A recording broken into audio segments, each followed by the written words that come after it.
బుజ్జికి first prize announce చేసి అంత బాగా బుజ్జిని రెడీ చేసినందుకు అనామికని కార్తిక్ని స్టేజ్ పైకి పిలుస్తారు ప్రిన్సిపల్.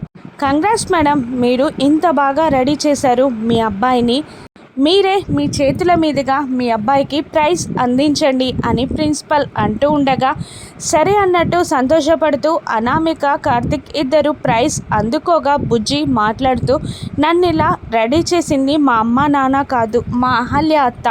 మా అహల్య అత్త చేతుల మీదుగానే నేను ప్రైజ్ తీసుకోవాలి అనుకుంటున్నాను అని బుజ్జి అనడంతో అనామిక కార్తిక్ ఇద్దరు ఒక్కసారిగా షాక్ అవుతారు. అప్పుడు ప్రిన్సిపల్ యాంకర్ ఇద్దరు ఓకే బుజ్జి నువ్వన్నట్టే చేద్దాం అంటూ అహల్య గారు డయాస్ పైకి రండి అని మర్యాదగా ఇన్వైట్ చేస్తారు ప్రిన్సిపల్ యాంకర్ ఇద్దరు. దాంతో గౌతమ్ అహల్య ఇద్దరు స్టేజ్ పైకి వెళ్తారు. బుజ్జికి ఒకవైపు అహల్య మరొక వైపు గౌతమ్ నిలబడి బుజ్జికి ప్రైజ్ అందిస్తూ ఉంటారు. అప్పుడే మారు వేషంలో ఉన్న బుల్లబ్బాయి ఒక స్మోక్ బాంబ్ని స్టేజ్ పైకి విసిరేస్తాడు.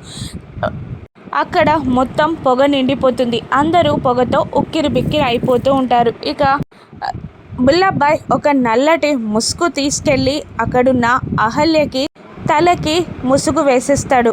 అక్కడి నుండి అహల్యని కిడ్నాప్ చేసి తీసుకెళ్ళబోతూ ఉంటాడు. ఇక్కడ ట్విస్ట్ ఏంటంటే అహల్య అనామిక ఇద్దరు ఒకే కలర్ శారీస్తో ఉంటారు.